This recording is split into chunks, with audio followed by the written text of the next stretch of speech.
ഈശ്വരോട് വേഗം വരുന്ന കർത്താവായ യേശുക്രിസ്തുവിന്റെ നാമത്തിൽ എല്ലാ വിശുദ്ധന്മാർക്കും സ്നേഹവന്ദനം. കർത്താവിൻ്റെ കൃപയാൽ നമുക്ക് ഒരു ദിവസം കൂടി കർത്താവ് നമുക്ക് ദാനമായി തന്നു. നമുക്ക് ഈ യൂട്യൂബിൻ്റെ മാധ്യമത്തിലൂടെ ദൈവവചനത്തെ പങ്കുവയ്ക്കുവാനും ആത്മീയമായിരിക്കുന്ന ഒരു പ്രോത്സാഹനം പകരുവാനും ഒക്കെ കർത്താവ് ഇങ്ങനെയൊരു മുഖാന്തരം ഒരുക്കി തന്നതിനായി കർത്താവിനെ സ്തുതിക്കുന്നു. ഇത് കേട്ട് അനുഗ്രഹം പ്രാപിച്ചവരായി കർത്താവിൻ്റെ വരവിന് വേണ്ടി എല്ലാ നിലയിലും ഒരുങ്ങുവാൻ, നിത്യതയുടെ ദർശനത്തിൽ വളരുവാൻ കർത്താവ് എല്ലാവരെയും സഹായിക്കട്ടെ.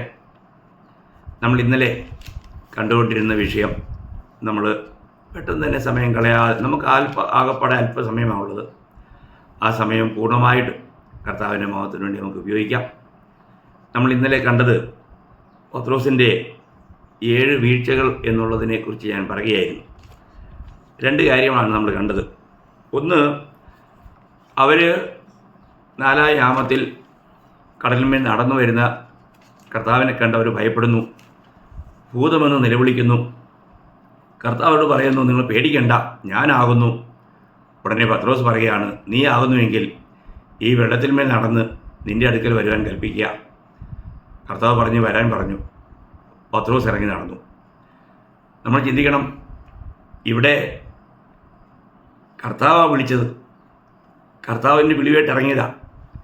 എന്നിട്ടും പരിതസ്ഥിതിയെ കണ്ടുകൊണ്ടും സ്വന്തം ബുദ്ധിയിൽ ആഞ്ഞുകൊണ്ടും പത്രോസ് ഒന്ന് കാറ്റ് കണ്ട് ഭയപ്പെട്ടുവെന്നും 2 സംശയിച്ചു എന്നും നമ്മൾ കണ്ടു. അതുകൊണ്ട് കർത്താവ് അവിടെ വിളിക്കുന്നത് അവനെ അല്പവിശ്വാസി എന്നാണ്. അപ്പം നമ്മുടെ ജീവിതത്തിൽ നമ്മൾ കർത്താവിൻ്റെ വിളിയായിട്ട് ഇറങ്ങിയതാണ്. എന്നാൽ നമ്മൾ ചുറ്റുപാടുകളെ കണ്ട്, നമ്മുടെ ജീവിതത്തിലുണ്ടാകുന്ന പ്രതികൂലങ്ങളെ കണ്ട് നമ്മൾ ഭയപ്പെടാറുണ്ടോ? നമുക്ക് സംശയങ്ങൾ ജനിച്ചിട്ട് മുന്നോട്ട് പോകാൻ കഴിയാതെ വന്നിട്ടുണ്ടെങ്കിൽ ദൈവത്തിന് അവരെക്കുറിച്ച് പറയാനുള്ളത് അവർ അല്പവിശ്വാസികളാണെന്നാണ്. നമ്മൾ അനേക അല്പവിശ്വാസികളെക്കുറിച്ചും നമ്മൾ അല്പമായിട്ട് ചിന്തിക്കുകയുണ്ടായി. രണ്ടാമത് നമ്മൾ കണ്ടത് വീഴ്ചയുടെ 2ാമത്തെ പടി അവൻ്റെ സ്വയപ്രശംസയായിരുന്നു. കർത്താവ് പറഞ്ഞു, ഇന്ന് നിങ്ങളെല്ലാവരും എങ്കിൽ ഇടറും. അപ്പോൾ കർത്താവ് പറഞ്ഞു, പത്രോസ് പറഞ്ഞു, എല്ലാവരും ഇടറിയാലും ഞാൻ ഇടറിയില്ല. എല്ലാവരും നിന്നെ വിട്ടുപോയാലും ഞാൻ മരിക്കാൻ പോലും ഒരുങ്ങിയിരിക്കുന്നു. അങ്ങനെ തൻ്റെ സ്വയാശ്രയം അത് തൻ്റെ വീഴ്ചയ്ക്ക് കാരണമായി തീർന്നുവെന്ന് നമ്മൾ കാണാൻ കഴിയും. അപ്പോൾ ഇന്ന് നമ്മൾ 3ാമത്തെ അവൻ്റെ വീഴ്ചയുടെ 3ാമത്തെ പടി കാണുന്നത് തൻ്റെ ഉറക്കമാണ്. നമുക്കറിയാം, കർത്താവ് തൻ്റെ ശിഷ്യന്മാരുമായി ഗെത്സമനെ തോട്ടത്തിലേക്ക് പോകുന്നു. അവിടെ എത്തിയ ശേഷം തൻ്റെ ശിഷ്യഗണത്തെ 2 ഗ്രൂപ്പാക്കുന്നു. 8 പേരെ ഒരു ഭാഗത്ത്, അവരോടും ഉണർന്നും ജാഗരിച്ചു കൊണ്ടിരിക്കാൻ പറഞ്ഞിട്ട് പത്രോസിനെയും യാക്കോബിനെയും യോഹന്നാനെയും കൂട്ടി അല്പം കൂടെ മുമ്പോട്ട് പോയിട്ട് അവരെ മറ്റൊരു ഭാഗത്തിരിക്കുന്നു. അവിടെ കർത്താവ് ഭ്രമിച്ചു എന്ന് നമ്മൾ വായിക്കുന്നത്. ഇവിടെ ഞാൻ ആ ഭാഗം ഒന്ന് വായിക്കാം. മർക്കോസിന് സുവിശേഷം അതിൻ്റെ 14-ാം അധ്യായം 32 മുതൽ 40 വരെയുള്ള വാക്യങ്ങൾ. അവർ ഗെത്സമന എന്ന പേരുള്ള തോട്ടത്തിൽ വന്നാറേ അവൻ ശിഷ്യന്മാരോട്, ഞാൻ പ്രാർത്ഥിച്ചു വരുവോളും ഇവിടെ ഇരിപ്പിനെന്ന് പറഞ്ഞു. പിന്നെ അവൻ പത്രോസിനെയും യാക്കോബിനെയും യോഹന്നാനെയും കൂട്ടിക്കൊണ്ട് ഭ്രമിപ്പാനും വ്യാകുലപ്പെടുവാനും തുടങ്ങി. എൻ്റെ ഉള്ളം മരണവേദന പോലെ അതിദുഃഖിതമായിരിക്കുന്നു, ഇവിടെ പാർത്ത് ഉണർന്നിരിപ്പിൻ എന്ന് അവരോട് പറഞ്ഞു. പിന്നെ അല്പം മുന്നോട്ട് ചെന്ന് നിലത്ത് വീണ്, കഴിയുമെങ്കിൽ ആ നാഴിക നീങ്ങിപ്പോകണം എന്ന് പ്രാർത്ഥിച്ചു. അപ്പാ പിതാവേ, നിനക്ക് എല്ലാം കഴിയും, ഈ പാനപാത്രം എങ്കിൽ നിന്നും നീക്കണമേ. എങ്കിലും ഞാൻ ഇച്ഛിക്കുന്നതല്ല, നീ ഇച്ഛിക്കുന്നതാകട്ടെ എന്ന് പറഞ്ഞു. പിന്നെ അവൻ വന്ന് അവർ ഉറങ്ങുന്നത് കണ്ട് പത്രോസിനോട്, ശിമോനെ, നീ ഉറങ്ങുന്നുവോ? ഒരു നാഴിക ഉണർന്നിരിപ്പാൻ നിനക്ക് കഴിഞ്ഞില്ലയോ? പരീക്ഷയിൽ അകപ്പെടാതിരിപ്പാൻ ഉണർന്നിരുന്ന് പ്രാർത്ഥിപ്പീൻ. ആത്മാവ് ഒരുക്കമുള്ളത് ജഡമോ ബലഹീനമത്രേ എന്ന് പറഞ്ഞു. അപ്പോൾ ഇവിടെ നമുക്ക് കാണാൻ കഴിയുന്നത്, കർത്താവ് പ്രാർത്ഥിച്ച് മടങ്ങി വന്നപ്പോൾ ഉറങ്ങുന്ന ശിഷ്യന്മാരെയാണ്.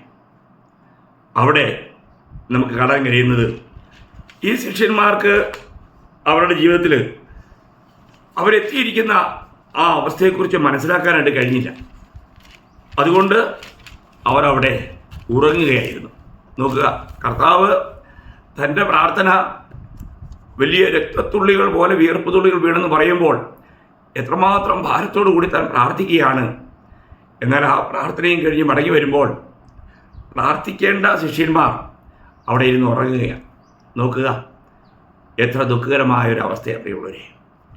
ഇന്ന് ആത്മീയ ജീവിതത്തിൽ അനേക വിശുദ്ധന്മാരും ഈ ഉറക്കത്തിലല്ലേ, അവരുടെ ഉത്തരവാദിത്തങ്ങളെ മറന്ന് വാസ്തവത്തിൽ അവർ എന്താണ് ചെയ്യേണ്ടതെന്ന് മനസ്സിലാക്കാതെ ഉറങ്ങിക്കൊണ്ടിരിക്കുന്നൊരവസ്ഥ. നാം ഇന്നായിരിക്കുന്ന അവസ്ഥ എവിടെയാണ്? നാം കർത്താവിൻ്റെ വരവിലേക്ക് ഏറ്റവും അടുത്തിരിക്കുക. അപ്പോൾ അനേക വിശുദ്ധന്മാർക്കും ഇന്ന് പ്രാർത്ഥനാ ജീവിതം വളരെ നഷ്ടപ്പെട്ടുകൊണ്ടിരിക്കുന്ന ഒരു കാലഘട്ടമാണ്. എല്ലാ വിശുദ്ധന്മാരും ഒരുപോലെ പറയുന്നൊരു കാര്യമാണ്, കർത്താവ് വേഗം വരും, ഇനിയും താമസം ഉണ്ടായില്ല. അങ്ങനെയാണെങ്കിൽ നമ്മുടെ കർത്തവ്യം എന്താണ്?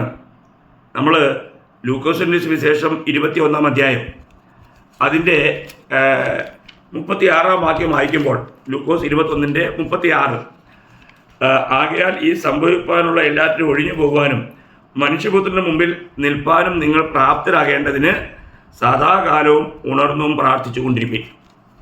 അപ്പോൾ കർത്താവ് പ്രത്യേകം എടുത്ത് പറഞ്ഞിരിക്കുക, നമ്മളെ സംബന്ധിച്ചിടത്തോളം നമ്മൾ കർത്താവിൻ്റെ വരവ് അടുത്തു എന്ന് നമ്മൾ വിശ്വസിക്കുന്നുവെങ്കിൽ നിശ്ചയമായിട്ടും നമ്മൾ ഉണർന്ന് പ്രാർത്ഥിച്ചിരിക്കേണ്ടതല്ലേ.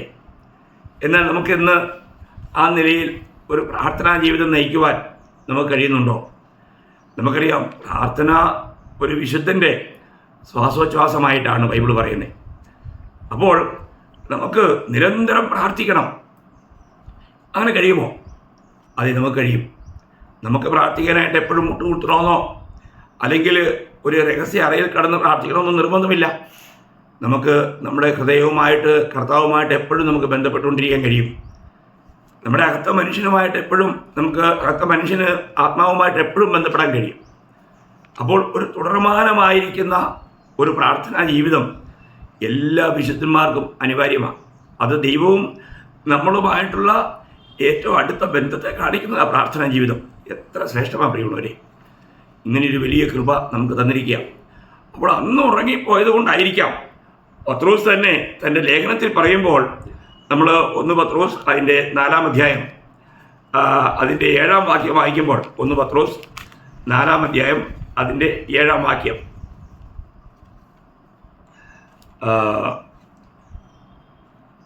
എന്നാൽ എല്ലാറ്റിൻ്റെയും അവസാനം സമീപിച്ചിരിക്കുന്നു, ആകയാൽ പ്രാർത്ഥനയ്ക്ക് സുബോധമുള്ളവരും നിർമ്മതരുമായിരിപ്പീൻ. നോക്കണേ, അപ്പോൾ ഇവിടെ വായിക്കുകയാണ്, എല്ലാറ്റിൻ്റെയും അവസാനം സമീപിച്ചിരിക്കുന്നു, ആകയാൽ പ്രാർത്ഥനയ്ക്ക് സുബോധമുള്ളവർ. കണ്ടോ, അവിടെ ഉറങ്ങിയ പത്രോസ് ഇവിടെ ആത്മാവിൽ നിറഞ്ഞ് കർത്താവിനാൽ നയിക്കപ്പെട്ട് ജീവൻ നയിക്കുമ്പോൾ തനിക്ക് മറ്റുള്ളവരോട് പറയാനുള്ളത്, നിങ്ങളിപ്പോൾ എന്തായിരിക്കണം? നിങ്ങൾ പ്രാർത്ഥനാനിരതരായിരിക്കണം, സുബോധമുള്ളവരായിരിക്കണം. ഈ ലോകത്തിൻ്റെ ഒരു ലഹരിയും നിങ്ങളെ തട്ടാതെ നിങ്ങൾ ഉന്നതമായ ആ കാര്യങ്ങളിൽ, ഉയരങ്ങളിലെ കാര്യങ്ങളിൽ ശ്രദ്ധ വെച്ച് നിങ്ങൾ പ്രാർത്ഥനയുള്ളവരായിരിക്കണം. പ്രാർത്ഥനയിൽ നിങ്ങൾ സുബോധമുള്ളവരായിരിക്കണം. എത്ര നല്ല പ്രബോധനം അല്ലേ? അപ്പോൾ ഇവിടെ പത്രോസിന് അന്ന് അത് കഴിഞ്ഞില്ല. അവിടെ കർത്താവ് പറയുന്നുണ്ടല്ലോ, പരീക്ഷയിൽ അകപ്പെടാതിരിക്കാൻ ഉണർന്നിരുന്ന് പ്രാർത്ഥിപ്പീൻ. എന്നിട്ട് പറഞ്ഞു, ജഡം ബലഹീനമാണ്, ആത്മാവിന് ഒരുക്കമുണ്ടെങ്കിലും ജഡം ബലഹീനമാണ്. അപ്പം നമ്മൾ ഈ ജഡത്തിലായിരിക്കുമ്പോൾ ജഡത്തിൻ്റെ ബലഹീനതയിലൂടെ ശത്രുവിന് നമ്മളിൽ പ്രവർത്തിക്കുവാനും നമ്മുടെ ആത്മീയത്തെ തകർക്കുന്ന, പ്രാർത്ഥനാ ജീവിതത്തെ തകർക്കുന്ന, ദൈവവുമായിട്ടുള്ള ആ ആഴമായ ബന്ധത്തെ തകർക്കുവാനായിട്ട് അവന് കഴിയും. അതുകൊണ്ടല്ലേ പൗലോസ് പറയുന്നുണ്ടല്ലോ, പിന്നെ റോമാലേഖനം അതിൻ്റെ 7-ാം അധ്യായത്തിൽ താൻ പറയുന്നത്, റോമാലേഖനം 7-ാം അധ്യായം അതിൻ്റെ 18-ാം വാക്യം, എന്നിൽ എന്ന് വെച്ചാൽ എൻ്റെ ജഡത്തിൽ നന്മ വസിക്കുന്നില്ല എന്ന് ഞാൻ അറിയുന്നു, നന്മ ചെയ്യാനുള്ള താല്പര്യം എനിക്കുണ്ട്, പ്രവർത്തിക്കുന്നതോ ഇല്ല. കണ്ടോ, അപ്പം പലർക്കും നല്ല കാര്യങ്ങൾ പലതും ചെയ്യാൻ ആഗ്രഹമുണ്ടെങ്കിലും അവർക്കത് ചെയ്യാൻ കഴിയുന്നില്ല. അങ്ങനെ ഒരു വലിയ ഒരു പിന്നെ തടസ്സം നമുക്ക് കാണാൻ പറ്റും. അപ്പോൾ നമുക്കിന്ന് പ്രാർത്ഥനാ ജീവിതത്തിൽ നമുക്ക് എത്രമാത്രം വളരേണ്ടതുണ്ടോ ആ വളർച്ച നമുക്കുണ്ടോ എന്ന് നമ്മൾ പരിശോധിക്കുന്നത് വളരെ നല്ലതായിരിക്കും. പ്രാർത്ഥിക്കുന്ന ഒരു ഭക്തന് വീഴ്ചയില്ലാതെ മുന്നോട്ട് പോകാൻ പറ്റും. പ്രാർത്ഥിക്കുന്ന ഒരു ഭക്തന്, ദൈവസന്നിധിയിൽ മുഴങ്കാൽ മടക്കുന്ന ഒരു ഭക്തന് മറ്റുള്ളവരുടെ മുമ്പിൽ മുഴങ്കാൽ മടക്കേണ്ടി വരികയില്ല. മാത്രമല്ല, നമുക്ക് പ്രയാസങ്ങൾ, പ്രതികൂലങ്ങൾ ഉണ്ടാകുമ്പോൾ ഒരു പ്രാർത്ഥിക്കുന്ന മനുഷ്യൻ ഒരിക്കലും അവൻ ഭയപ്പെടുത്തില്ല, അല്ലെങ്കിൽ അവൻ വിഭ്രമത്തിലാകത്തില്ല. നമുക്കറിയാം, ദാനിയേലിനെതിരെ ഒരു കുറ്റസംഗതി ഉണ്ടാക്കി ഇനി ഒരു മാസത്തേക്ക് രാജാവിനോട് മാത്രമേ പ്രാർത്ഥിക്കാൻ പാടുള്ളൂ എന്നുള്ള വ്യവസ്ഥ കൊണ്ടുവന്നപ്പോൾ നമ്മളോട് വായിക്കുന്നത്, ദാനിയേൽ ഇതെല്ലാം കേട്ടിട്ട് ദാനിയേലിനൊരു കുലുക്കമില്ല. കാരണം ദാനിയേൽ ഒരു പ്രാർത്ഥനാ മനുഷ്യനായിരുന്നു. ദാനിയേൽ 6:10 വായിക്കുന്നത്, അവൻ പതിവ് പോലെ ദൈവത്തോട് ഒരു ദിവസം 3 വട്ടം പ്രാർത്ഥിച്ചു, സ്തോത്രം ചെയ്തു, ഇങ്ങനെയുള്ള പ്രതികൂലത്തിനായിട്ട് നന്ദി പറഞ്ഞു. എത്ര അനുഗ്രഹിക്കപ്പെട്ട ജീവിതം! നമ്മുടെ ജീവിതത്തിൽ ഒരു യഥാർത്ഥ പ്രാർത്ഥനാ ജീവിതമുണ്ടെങ്കിൽ ആ പ്രാർത്ഥനാ ജീവിതമുള്ള ആ വ്യക്തിയെ പരാജയപ്പെടുത്താൻ ആർക്കും കഴിയില്ല. അത് വലിയൊരു സത്യമാണ് പ്രിയമുള്ളവരെ. നമ്മുടെ ജീവിതത്തിൽ ഇന്നത്തെ നമ്മുടെ പ്രാർത്ഥനാ ജീവിതം ഒന്ന് പരിശോധിക്കുന്നത് വളരെ നന്നായിരിക്കും. 4-ാമത്തെ പത്രോസിൻ്റെ വീഴ്ചയുടെ കാരണം, അവൻ പ്രതികൂലത്തിൽ വാളെടുത്ത് വെട്ടുവാൻ ഒരുങ്ങി എന്നുള്ളതാണ്. നോക്കണമേ, പ്രാർത്ഥനാ ജീവിതം തകർത്തിട്ടുണ്ടെങ്കിൽ നമ്മൾ ജഡത്തിലേക്ക് തിരിയും. നമ്മൾ യോഹന്നാന്റെ സുവിശേഷം 18-ാം അധ്യായം, അവിടെ അതിൻ്റെ 10-11 വാക്യം വായിക്കുമ്പോൾ, യോഹന്നാന്റെ സുവിശേഷം അതിൻ്റെ 18-ാം അധ്യായം അതിൻ്റെ 10-11 വാക്യം, ശിമോൻ പത്രോസ് തനിക്കുള്ള വാളൂരി മഹാപുരോഹിതൻ്റെ ദാസനെ വെട്ടി അവൻ്റെ വലത്ത് കാത് അറുത്തു. ആ ദാസന് മൽക്കോസ് എന്ന പേർ. യേശു പത്രോസിനോട്, വാൾ ഉറയിലിടുക, പിതാവ് എനിക്ക് തന്ന പാനപാത്രം ഞാൻ കുടിക്കേണ്ടയോ എന്ന് പറഞ്ഞു. നോക്കുക, എല്ലാ പ്രശ്നങ്ങളെയും പരിഹരിക്കുന്ന നല്ല നാഥൻ അടുത്ത് നിൽക്കുമ്പോൾ നാഥൻ്റെ ഒരു ആലോചനയുമില്ലാതെ ഉടനെ തൻ്റെ വാളെടുത്ത് വെട്ടി മർക്കോസിൻ്റെ കാതറുത്തു. ഈ മീൻ പിടിച്ച് മാത്രം പരിചയമുണ്ടായിരുന്ന പത്രോസിന് വാളെടുത്ത് വെട്ടാനുള്ള പരിചയം, അല്ലെങ്കിൽ കളരിപ്പയറ്റൊന്നും അറിയത്തില്ലായിരുന്നു. അതുകൊണ്ട് കഴുത്ത് വെട്ടാനായിട്ട് വീശിയെങ്കിലും കാത് മാത്രമേ നഷ്ടപ്പെട്ടുള്ളൂ. അതേതായാലും കർത്താവ് വെച്ചു കൊടുത്തു. ഒരു കാര്യം ചിന്തിക്കുക, ഇവിടെ നമ്മുടെ കർത്താവ് എന്ത് പഠിപ്പിച്ചു അത് മറന്നുപോയി. പ്രതികൂലത്തിൽ പ്രാർത്ഥനാ ജീവിതത്തിലെ ആ വീഴ്ച അടുത്ത ഉടനെ തന്നെ നമുക്ക് കാണാൻ കഴിഞ്ഞത് താൻ ജഡത്തിലായി. ആ പ്രതികൂലത്തെ തൻ്റെ ശക്തിയിൽ താൻ നേരിടാൻ ഒരുങ്ങി. നല്ല കർത്താവ് പഠിപ്പിച്ച പാഠങ്ങളെല്ലാം മറന്നുപോയി. നമ്മളും പലപ്പോഴും അങ്ങനെയല്ലേ പ്രിയമുള്ളവരെ? പ്രതികൂലം വരുമ്പോൾ നമ്മൾ സ്വയാശ്രയത്തിലേക്ക് പോയി ചെയ്തു വയ്ക്കുന്ന അനർത്ഥങ്ങൾ, ദുഃഖകരമായിരിക്കുന്ന വീഴ്ചകൾ എത്രമാത്രം ഉണ്ടാകാറുണ്ട്. കർത്താവ് മത്തായി 5:44 പറഞ്ഞത്, ശത്രുക്കളെ സ്നേഹിപ്പിൻ, നിങ്ങളെ ഉപദ്രവിക്കുന്നവർക്ക് വേണ്ടി പ്രാർത്ഥിപ്പിൻ എന്നാണ്. എന്നാൽ ആ ഉപദേശമൊക്കെ ഇവിടെ പത്രോസ് മറന്നു. പത്രോസ് നേരെ വാളെടുത്ത് വെട്ടുകയുണ്ടായി. അപ്പോൾ അത് പത്രോസിൻ്റെ ഒരു വലിയ ബലഹീനതയാണ്. കർത്താവ് പഠിപ്പിച്ച പാഠത്തിൽ നിൽക്കുവാനായിട്ട് പത്രോസിന് കഴിഞ്ഞില്ല. പെട്ടെന്ന് തന്നെ ആ കാര്യം മറന്നാണ് താൻ ഇവിടെ പ്രവർത്തിച്ചത്. ഏത് കാര്യത്തെയും അഭിമുഖീകരിക്കുവാൻ, വിജയം വരിപ്പാൻ കഴിയുന്ന ആ കർത്താവ് കൂടെ ഉണ്ടായിട്ട് പോലും കർത്താവിനോടൊരു വാക്ക് ചോദിക്കാതെ, കർത്താവ് എന്നെ വെട്ടട്ടെ എന്ന് പോലും ചോദിച്ചില്ല. നമുക്കറിയാം, ഒരിക്കൽ ശമര്യയിൽ കൈക്കൊള്ളാൻ വരുമ്പോഴത്തേക്കും യാക്കോബും യോഹന്നാനും കർത്താവോട് ചോദിച്ചു, കർത്താവേ, എലിയാവ് തീ ഇറങ്ങിയതുപോലെ ഞങ്ങളിപ്പോൾ പറയട്ടെ? അപ്പോൾ കർത്താവിനെ പറഞ്ഞേ, ലൂക്കോസ് 9:55 നിങ്ങൾ ഏത് ആത്മാവിന് അതിലിറന്ന് നിങ്ങൾക്കറിയത്തില്ല. നോക്കുക. അപ്പോൾ അവരങ്ങനെ ചോദിച്ചു. അതേതന്നെ ഇവിടെ പത്രോസ് ചോദിച്ചുമില്ല. എല്ലാ പ്രശ്നങ്ങളും പരിഹരിക്കാൻ ശക്തനായവൻ അടുക്ക് നിൽക്കുമ്പോഴാണ് പത്രോസ് തൻ്റെ വാളെടുത്തിട്ട് ഈ വലിയ ഒരു അവിവേകം കാണിച്ചത്. നോക്കണം, എത്രയോ ദുഃഖകരമായ അവസ്ഥയാണ്. 5-ാമത്തെ പത്രോസിൻ്റെ വീഴ്ച, കർത്താവിനെ പിടിച്ചുകൊണ്ട് പോയപ്പോൾ ഈ പത്രോസ് അകലം വിട്ട് പിൻപറ്റി എന്നുള്ള അകലം വിട്ട്. നമ്മൾ ലൂക്കോസിൻ്റെ സുവിശേഷം തന്നെ അതിൻ്റെ 22-ാം അധ്യായം അതിൻ്റെ 54-ാം വാക്യം ഞാൻ വായിക്കാം. അവർ അവനെ പിടിച്ച് മഹാപുരോഹിതൻ്റെ വീട്ടിൽ കൊണ്ടുപോയി. പത്രോസും അകലം വിട്ട് പിൻചെന്നു. അകലം വിട്ട് പിൻചെന്നു. നോക്കണമേ, പത്രോസിൻ്റെ ജീവിതയാത്ര ഒന്ന് നോക്കിയേ. അകലം വിട്ട് പിൻചെന്നു എന്ന് പറഞ്ഞാൽ ഞാൻ കർത്താവിൻ്റെ ആ ഗ്രൂപ്പിൽപ്പെട്ട ആളാണോ എന്ന് ചോദിച്ചാൽ അല്ല. ഇവരുടെ കൂട്ടത്തിൽപ്പെട്ട ആളോ? അതുമല്ല. രണ്ടിൻ്റെ അല്ലാത്ത നിലയിൽ നിൽക്കുന്നൊരവസ്ഥ. ഈ നമ്മൾ ലവോദിക്ക സഭയുടെ വിശ്വാസ ജീവിതത്തെക്കുറിച്ച് പറയുമ്പോൾ അവർ ഉഷ്ണവാനുമല്ല ശീതവാനുമല്ല, ശീതോഷ്ണവാൻ എന്നുള്ള അനുഭവം പോലെ അവിടെയല്ല ഇവിടെയല്ലാത്ത ഒരു പരിഭവം.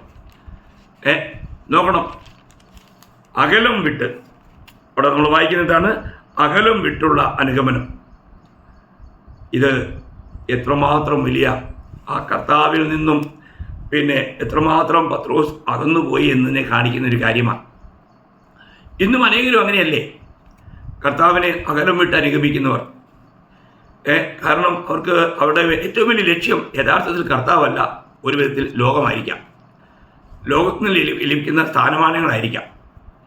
അതിനു വേണ്ടിയിട്ട് എങ്ങും അല്ലാത്തൊരു നിലയിൽ പോകാനായിട്ട് ആഗ്രഹിക്കുന്നവർ വിശ്വാസിയാണോ എന്നുള്ള കാര്യം വെളിപ്പെടുത്താതെ അങ്ങനെ ജീവിക്കുന്ന ഒരു കൂട്ടം ജനങ്ങൾ. ഇതും ഒരു വലിയ വഞ്ചനയുടെ മുഖം തന്നെയാണ്.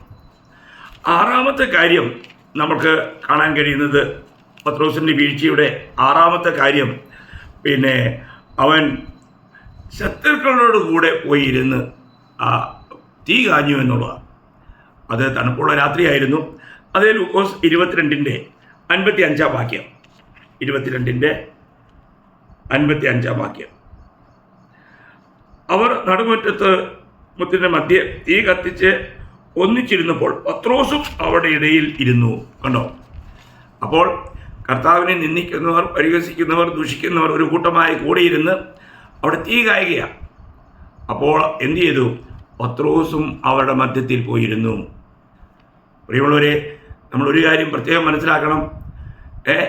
നമ്മൾ ഇരിക്കേണ്ടത് എവിടെ, നിൽക്കേണ്ടത് എവിടെ, നമ്മൾ നടക്കേണ്ടതോടുകൂടെ എല്ലാ കാര്യങ്ങളും കൃത്യമായിട്ട് ദൈവത്തിൻ്റെ വചനത്തിൽ വ്യവസ്ഥ ചെയ്തിട്ടുണ്ട്. എന്നാൽ ഇവിടെ എന്ത് സംഭവിച്ചു? അവിടെ അവൻ മറ്റുള്ളവരുടെ അല്ലെങ്കിൽ കർത്താവിനെ ദുഷിക്കുന്നവരുടെ മധ്യത്തിൽ പോയി ഇരുന്നു. അതുകൊണ്ട് സംഭവിച്ചത് എന്താ പ്രിയമുള്ളവരെ? അവന് കർത്താവിനെ തള്ളിപ്പറയേണ്ടി വരികയാണ്. അതിൻ്റെ 56 മുതൽ 60 വരെ വായിക്കുമ്പോൾ അവിടെ വായിക്കുന്നത്, അവൻ തീവെട്ടത്തിനരികെ ഇരിക്കുന്നത് ഒരു ബാല്യക്കാരത്തെ കണ്ട് അവനെ ഉറ്റുനോക്കി, ഇവനും അവനോടുകൂടെ ആയിരുന്നു എന്ന് പറഞ്ഞു. അവനോ, സ്ത്രീയെ, ഞാൻ അവനെ അറിയുന്നില്ല എന്ന് തള്ളിപ്പറഞ്ഞു. കുറഞ്ഞൊന്ന് കഴിഞ്ഞിട്ട് മറ്റൊരുവൻ അവനോട് കണ്ട്, നീയും അവരുടെ കൂട്ടത്തിലുള്ളവൻ എന്ന് പറഞ്ഞു. പത്രോസോ, മനുഷ്യ, ഞാൻ അല്ല എന്ന് പറഞ്ഞു. ഏകദേശം 1 മണി നേരം കഴിഞ്ഞാറെ വേറൊരുവൻ, ഇവനും അവനോടുകൂടെയുള്ള സത്യം, ഇവൻ ഗലീലക്കാരനല്ലോ എന്ന് നിഷ്കർഷിച്ചു പറഞ്ഞു. മനുഷ്യ, നീ പറയുന്നത് എനിക്ക് തിരിയുന്നില്ല എന്ന് പത്രോസ് പറഞ്ഞു. അവൻ സംസാരിക്കുമ്പോൾ തന്നെ പെട്ടെന്ന് കോഴി കൂവി. നോക്കുക, ഇവിടെ സംഭവിച്ചത് എന്താ പ്രിയമുള്ളവരെ? കർത്താവ് പറഞ്ഞതുപോലെ തന്നെ അതേ ദിവസം അതേ രാത്രിയിൽ പത്രോസ് 3 വട്ടം കർത്താവിനെ തള്ളിപ്പറയേണ്ടി വന്നു. നോക്കണം, നമ്മൾ നിൽക്കരുതാത്തടുത്ത് നിന്നാൽ, ഇരിക്കരുതാത്തടുത്ത് ഇരുന്നാൽ നമ്മൾ ഇങ്ങനെയുള്ള പാപങ്ങളിൽ പോയി പെടുവാൻ അതിനുള്ള കാരണങ്ങളുണ്ട്. നോക്കണമേ, പത്രോസിൻ്റെ ജീവിതത്തിൽ എത്രമാത്രം വലിയൊരു അധപതനമാണ്. കർത്താവേ, നിന്നോടുകൂടി തടവിലാൻ ഒരുക്കമാണ്, നിനക്ക് വേണ്ടി മരിക്കാൻ ഞാൻ തയ്യാറാണ് എന്നെല്ലാം പറഞ്ഞ പത്രോസല്ലേ ഇവിടെ ഇതാ 3 വട്ടം അതേ രാത്രിയിൽ തന്നെ കർത്താവിനെ തള്ളിപ്പറയുകയാണ്. അപ്പോൾ നമ്മൾ ശത്രുക്കളോട് കൂടെയുള്ള സഹവാസം നമ്മുടെ ആത്മീയ ജീവിതത്തെ തകർത്ത് കളയും. ദൈവമക്കൾ രക്ഷിക്കപ്പെട്ട് കഴിഞ്ഞാൽ അവർക്ക് ഒരു വേർപാടുണ്ട്. ഈ വേർപാട് നഷ്ടപ്പെടുത്താൻ ശത്രു ശ്രമിക്കും. വേർപെടേണ്ടവരോടൊക്കെ നാം വേർപെടണം പ്രിയമുള്ളവരെ. ഇന്ന് നമുക്ക് ശരിയായ നിലയിൽ ഒരു വേർപാട് അനുഷ്ഠിച്ചുകൊണ്ട് ജീവിക്കാൻ കഴിയുന്നുണ്ടോ? അങ്ങനെ വേർപാട് അനുഷ്ഠിക്കുന്നില്ല എങ്കിൽ നമുക്ക് ദൈവത്തിൻ്റെ ജനമായി കർത്താവിനെ സേവിച്ച് കർത്താവിനെ മഹത്വപ്പെടുത്താൻ കഴിയില്ല. നമുക്കറിയാം 2 കൊരിന്ത്യർ 6-ാം അധ്യായം അവിടെ വായിക്കുമ്പോഴത്തേക്കും അതിൻ്റെ 14 മുതൽ അതിൻ്റെ 18 വരെയുള്ള വാക്യങ്ങളിൽ ഒരു ശക്തമായ നിർദ്ദേശം നമുക്ക് കാണാൻ കഴിയും. നിങ്ങൾ അവിശ്വാസികളോട് ഇണയില്ല, പിണ കൂടരുത്. നീതിക്കും അധർമ്മത്തിനും തമ്മിൽ എന്തൊരു ചേർച്ച, വെളിച്ചത്തിന് ഇരുളോട് എന്ത് കൂട്ടായ്മ, ക്രിസ്തുവിനും ബലിയാലിനും തമ്മിൽ എന്ത് പൊരുത്തം, അല്ല വിശ്വാസിക്ക് അവിശ്വാസിയുമായി എന്ത് ഓഹരി, ദൈവത്തിന് വിഗ്രഹങ്ങളോട് എന്ത് യോഗ്യത, നാം ജീവനുള്ള ദൈവത്തിൻ്റെ ആലയമല്ലോ, ഞാൻ അവരിൽ വസിക്കുകയും അവരുടെ ഇടയിൽ നടക്കുകയും ചെയ്യും.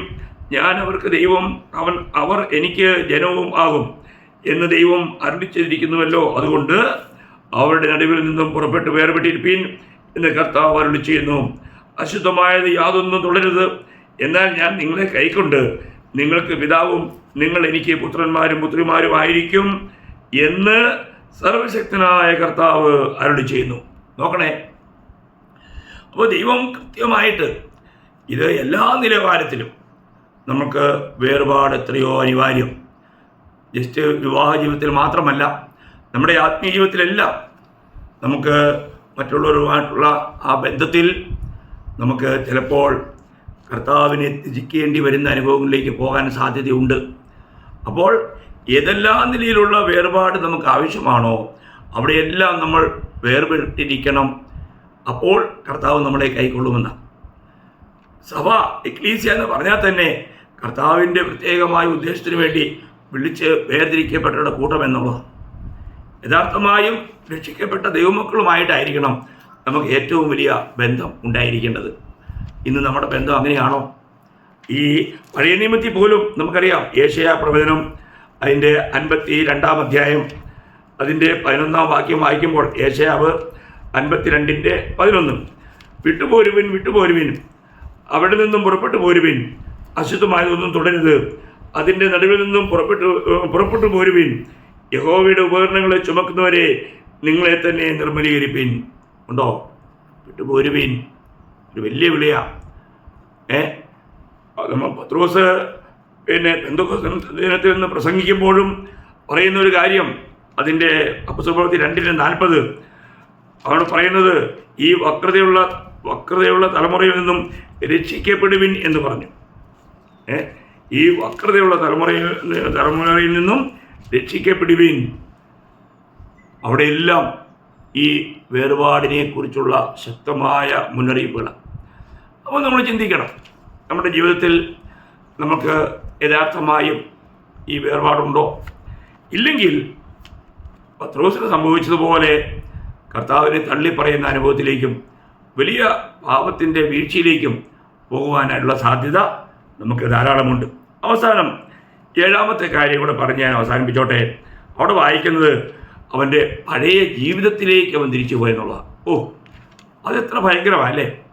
ഉയർത്തെഴുന്നേറ്റ കർത്താവിനെ കണ്ട പത്രോസ് അതിനുശേഷവും തൻ്റെ പഴയ തൊഴിലിലേക്ക് മടങ്ങിപ്പോയെന്ന് പറഞ്ഞാൽ അതെത്ര ദുഃഖവും വേദനാകരവുമായൊരു കാര്യമാണ്.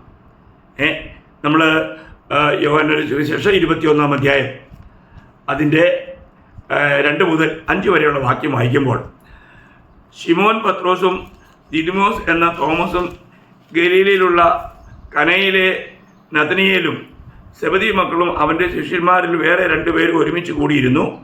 ശിമോൻ പത്രോസ് അവരോട്, ഞാൻ മീൻ പിടിപ്പാൻ പോകുന്നു എന്ന് പറഞ്ഞു. ഞങ്ങളും പോരുന്നു എന്ന് അവർ പറഞ്ഞു. അവർ പുറപ്പെട്ട് പടക് കയറിപ്പോയി. ആ രാത്രിയിൽ ഒന്നും പിടിച്ചില്ല. പുലർച്ചെയായപ്പോൾ യേശു കരയിൽ നിന്നിരുന്നു. യേശു ആകുന്നു എന്ന് ശിഷ്യന്മാർ അറിഞ്ഞില്ല. യേശു അവരോട്, കുഞ്ഞുങ്ങളെ, കൂട്ടുവാൻ വല്ലതും ഉണ്ടോ എന്ന് ചോദിച്ചതിന് ഇല്ല എന്ന് അവർ ഉത്തരം പറഞ്ഞു. നോക്കണം, ഇവിടെ ഈ വീണ്ടും ആ പഴയ തൊഴിലിലേക്ക് പോയ നമ്മുടെ മാന്യന്മാരായ ശിഷ്യന്മാരെ കാണാൻ പറ്റും. നോക്കണേ, എത്ര വേദനാജനകമായ കാര്യമാണ്.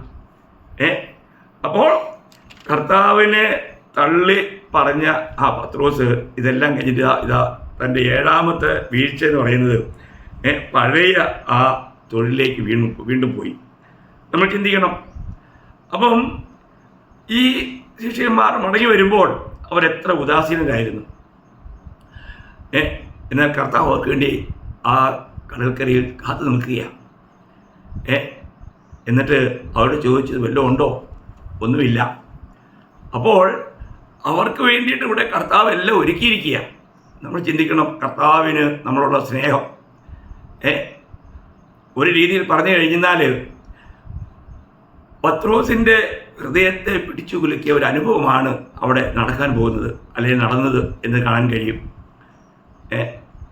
അവിടെ അവർ കടന്നു വരുമ്പോൾ നമുക്കറിയാം, അവരോട് നിങ്ങൾ പിന്നെ വലത്തു ഭാഗത്ത് വീശുവിൻ എന്ന് അതിൻ്റെ 6-ാം വാക്യത്തിൽ പറയുന്നുണ്ട്.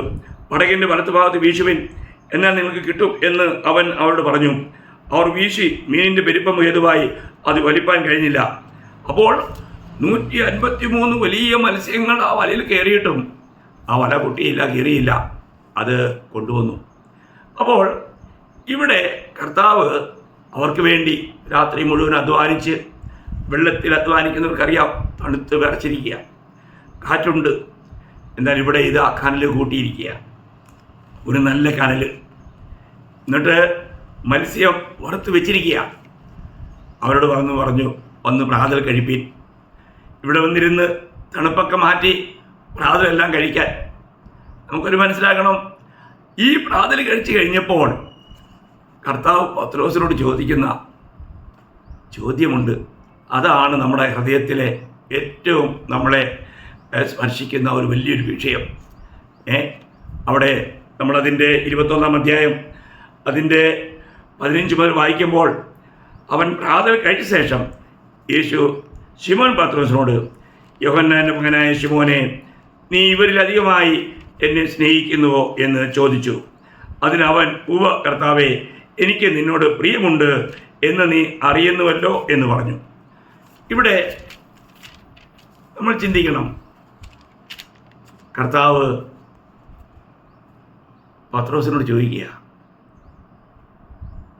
യോഹന്നാൻ്റെ മകനായ ശിമോനെ, നിനക്ക് എന്നോട് സ്നേഹമുണ്ടോ? സ്നേഹം ചോദിക്കുന്നത് പറഞ്ഞാൽ അതിൻ്റെ ഒറിജിനൽ ഭാഷയിൽ, ഗ്രീക്ക് ഭാഷയിൽ പറഞ്ഞിരിക്കുന്നത് അഗപ്പേ ഉണ്ടോ? ആ തീരാത്ത, ഒടുങ്ങാത്ത, പിന്നെ ഒരിക്കലും മാറ്റാൻ കഴിയാത്ത ആ സ്നേഹമുണ്ടോ? അപ്പോൾ പത്രോസിന് മറുപടി ഫീലിയോ ഉണ്ടെന്ന, എനിക്ക് സഹോദര സ്നേഹമുണ്ടെന്ന, എനിക്ക് പ്രീതിയുണ്ടെന്നാണ് പറഞ്ഞത്. കർത്താവ് രണ്ടാമതെയും ഈ അഗപ്പേ സ്നേഹമുണ്ടോ എന്ന് ചോദിച്ചപ്പോൾ തനിക്ക് പ്രീതിയുണ്ടെന്ന് പറഞ്ഞു. എന്നാൽ മൂന്നാമതേ കർത്താവ് ചോദിച്ചത് നിനക്ക് പ്രീതിയുണ്ടോ എന്നാണ്. അപ്പോൾ പത്രോസ് പറയാണ്, കർത്താവ് നീ എല്ലാം അറിയുന്നു, എനിക്ക് നിന്നോട് പ്രീതിയുണ്ടെന്നുള്ളത് നീ അറിയുന്നു. നമ്മൾ ചിന്തിക്കണം, ഇവിടെ എത്രമാത്രം. അപ്പോൾ ഒരു തീയുടെ അടുക്കൽ ഇരിക്കുമ്പോഴാണ് പത്രോസ് 3 വട്ടം ഈ കർത്താവിനെ തള്ളി പറഞ്ഞത്. അതേപോലെ ഒരു തീയുടെ അടുക്കൽ കർത്താവ് അവനോട് സംസാരിക്കുക. എന്തായിരിക്കും അവസ്ഥ? പത്രോസിന് ആ സംഭവങ്ങളെല്ലാം, ഇതൊന്നും വലിയ നീണ്ടകാല വ്യത്യാസമുള്ള ഒരു കാര്യമല്ല. തനിക്കെല്ലാം ഓർമ്മ വരിക. ഒരു വിധത്തിൽ പറഞ്ഞാൽ അവരെ നോക്കിയപ്പോൾ തന്നെ പത്രോസിനോട് കർത്താവ് ഒരു സന്ദേശം അയക്കുക. പത്രോസേ, നിനക്ക് എന്നെ കൂടാതെ ജീവിക്കുവാനായിട്ട് നിനക്ക് കഴിഞ്ഞേക്കാം, എന്നാൽ എനിക്ക് നിന്നെ കൂടാതെ കഴിയില്ല. നിനക്ക് ഞാനൊരു വലിയ വിഷയമല്ല എങ്കിൽ നീ എനിക്കൊരു വലിയ വിഷയമാണ്. ഒരു വലിയ സന്ദേശം കർത്താവോട് പകരുകയായിരുന്നു. ചിന്തിക്കണം പ്രിയമുള്ളവരെ, നമ്മുടെ ജീവിതത്തിൽ നാം എത്രയെല്ലാം അധപ്പതിച്ചെന്ന് വന്നാൽ പോലും നമ്മളെ കൈവിടാത്ത, നമ്മളെ കരുതുന്ന ഒരു നല്ല കർത്താവിനെ നമുക്കിവിടെ കാണാൻ കഴിയും. നോക്കുക, ഇത്രമാത്രം നമ്മൾ കർത്താവിൽ നിന്ന് അകന്നു പോയാൽ പോലും, എന്നാൽ യഥാർത്ഥത്തിൽ നമ്മൾ അങ്ങനെ അകലാൻ പാടുണ്ടോ? ഇല്ല. ഒരു യഥാർത്ഥ ശിഷ്യൻ്റെ അവസ്ഥയെക്കുറിച്ച് കർത്താവ് പറഞ്ഞപ്പോൾ മത്തായിയുടെ സുവിശേഷം അതിൻ്റെ 10-ാം അധ്യായം അതിൻ്റെ 37-38 വാക്യങ്ങൾ വായിക്കുമ്പോൾ കർത്താവ് പറഞ്ഞ എന്തുവാ? എന്നേക്കാൾ അധികം അപ്പനെയോ അമ്മയോ പ്രിയപ്പെടുന്നവൻ എനിക്ക് യോഗ്യനല്ല. എന്നേക്കാൾ അധികം മകനെയോ മകളെയോ പ്രിയപ്പെടുന്നവൻ എനിക്ക് യോഗ്യനല്ല.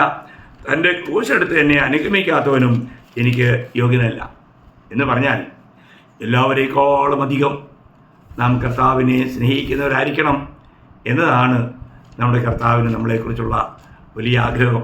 പ്രിയമുള്ളവരെ, ഇന്ന് നമുക്ക് അങ്ങനെ ഒരു സ്നേഹം എനിക്ക് എൻ്റെ കർത്താവിനോടുണ്ട് എന്ന് പറയാൻ കഴിയുമോ? കാരണം 1 കൊരിന്ത്യർ 16:22 നമ്മൾ വായിക്കുന്നുണ്ട്, നമ്മുടെ കർത്താവിനെ സ്നേഹിക്കാത്ത ഏവനും ശപിക്കപ്പെട്ടവൻ. അപ്പോൾ നമുക്ക് നമ്മുടെ കർത്താവിനെ സ്നേഹിക്കാൻ കഴിയുന്നെങ്കിൽ എങ്ങനെ സ്നേഹിക്കാൻ കഴിയുന്നു? യഥാർത്ഥമായിട്ടും കർത്താവ് നമ്മളിൽ നിന്ന് ആഗ്രഹിക്കുന്നത് പോലെ ആ കർത്താവിനെ നമുക്ക് സ്നേഹിക്കുവാനും കർത്താവിനെ അനുസരിക്കുവാനും നമുക്ക് കഴിയുന്നുണ്ടോ? നമുക്ക് നമ്മളോട് തന്നെ ചോദിക്കാം.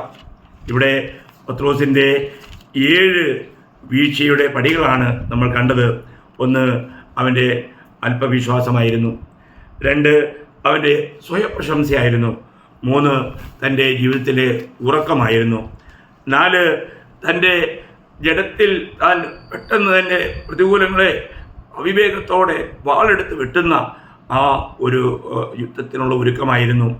5 അകലം വിട്ട്, കർത്താവിൽ നിന്നും അകലം വിട്ട്, എന്നാൽ വലിയ ദൂരെയാണോ അല്ല, എന്നാൽ അടുത്താണോ അല്ല, അങ്ങനെ ഒരു അനുഭവത്തിൽ കർത്താവിനെ പിൻപറ്റുന്ന ഒരു അനുഭവമായിരുന്നു. 6 അവൻ്റെ ശത്രുക്കളോടുകൂടെയുള്ള സഹവാസമായിരുന്നു. ദൈവത്തെ നിന്ദിക്കുന്നതോട് കൂടെ പോയി ഇരിക്കുവാനിടയായി. ഇവയെല്ലാം ഒരു പിന്മാറ്റക്കാരൻ്റെ അല്ലെങ്കിൽ കർത്താവിൽ നിന്നും അകന്നു പോകുന്ന ഒരു വ്യക്തിയുടെ അടയാളങ്ങളാണ്. 7ാമത്തെ കാര്യം നമുക്കറിയാം, വീണ്ടും തൻ്റെ ആ പഴയ ജീവിതത്തിലേക്ക് താൻ പോയി. തൻ്റെ ആ വള്ളവും വലയൊക്കെ എടുത്തുകൊണ്ട് താൻ പഴയ തൊഴിലിന് വേണ്ടി പോയി. വലിയ ഉത്തരവാദിത്തങ്ങൾ ഏൽപ്പിച്ച പത്രോസ് അതെല്ലാം മറന്ന ഇത് ചെയ്തത്. ദൈവമക്കളെ, ഇന്ന് നമുക്ക് നിങ്ങളെ ഞാൻ മീൻ പിടിക്കുന്നവരല്ല, നിങ്ങളെ മനുഷ്യരെ പിടിക്കുന്നവരാക്കാമെന്ന് പറഞ്ഞ് വിളിച്ച ആ നാഥനെ വിട്ട് അതെല്ലാം മറന്ന്, ആ നിയോഗമെല്ലാം മറന്ന് പത്രോസ് പോകുവാനിടയായി. എന്നിട്ടും കർത്താവ് തന്നെ തേടി പോകുകയാണ്. കർത്താവിന് ഒരേ ഒരു കാര്യം പറയാനുള്ളത്, അതെ, നിനക്ക് എന്നെ വേണ്ടായിരിക്കാം, എന്നാൽ എനിക്ക് നിന്നെ വേണം. എത്ര വലിയ ഒരു സ്നേഹമാണ് നമ്മളെ മാടി വിളിക്കുന്നത്. പ്രിയ ദൈവമക്കളെ, നമ്മൾ നമ്മുടെ ജീവിതത്തെ ഒന്ന് പരിശോധിക്കുമ്പോൾ നമുക്ക് നമ്മുടെ അവസ്ഥ എങ്ങനെയുണ്ട്? കർത്താവിനെ ദുഃഖിപ്പിക്കുന്ന എന്തെങ്കിലും കാര്യങ്ങൾ ഇന്ന് നമ്മുടെ ജീവിതത്തിലുണ്ടോ? കർത്താവ് ഇന്ന് ഇവരിലധികമായി, ഞാൻ പറഞ്ഞല്ലോ, അവിടെ മത്സ്യം കിടപ്പുണ്ട്, വല കിടപ്പുണ്ട്, വള്ളം കിടപ്പുണ്ട്. ഇവയിലധികമായെന്നോ, അല്ല അവിടെ നിൽക്കുന്ന മറ്റ് ശിഷ്യന്മാരുണ്ട്, ഇവരിലധികമായെന്നോ, 2-ൽ ഏത് എണ്ണിയാലും കർത്താവിന് ചോദിക്കാനുള്ളത്, ഇവരിലെല്ലാത്തിലും അധികമായി നീ എന്നെ സ്നേഹിക്കുന്നുവെന്നാണ്. ഇന്ന് ആ ചോദ്യം എന്നോടും നിങ്ങളോടുമാണ്. നമുക്ക് എന്തായിരിക്കും കർത്താവിനോട് പറയാൻ കഴിയുക? കർത്താവെ, ഞാൻ എല്ലാറ്റിലും അധികമായി എൻ്റെ അപ്പനേക്കാൾ, അമ്മയേക്കാൾ, എൻ്റെ സഹോദരനേക്കാൾ, സഹോദരിയേക്കാൾ, മക്കളേക്കാൾ എല്ലാം അധികമായി, അല്ല എന്നേക്കാൾ അധികമായി ഞാൻ അങ്ങയെ സ്നേഹിക്കുന്നു എന്ന് നമുക്ക് പറയാൻ കഴിഞ്ഞാൽ നമ്മുടെ ജീവിതം ധന്യമാണ്, അതൊരു വിജയകരമായ ജീവിതമാണ്. അതുകൊണ്ട് നമ്മുടെ ജീവിതത്തിൽ പത്രോസിലുണ്ടായ ആ വീഴ്ചകളുടെ ഏതെങ്കിലും ഒരു കാര്യം നമുക്ക് ഈ പഠനത്തിലൂടെ കാണാൻ കഴിഞ്ഞിട്ടുണ്ടെങ്കിൽ നമ്മൾ നമ്മുടെ കുറവുകളെ ഏറ്റുപറയാനും അതിനെ ഉപേക്ഷിക്കാനും കർത്താവിനോട് പൂർണ്ണമായും പറ്റി നിൽപ്പാനും കർത്താവ് സഹായിക്കട്ടെ. ഈ വചനങ്ങളാൽ നിങ്ങളെല്ലാവരെയും കർത്താവ് ധാരാളം അനുഗ്രഹിക്കട്ടെ. കർത്താവിന് മാത്രം ഉണ്ടാകട്ടെ. ആമേൻ.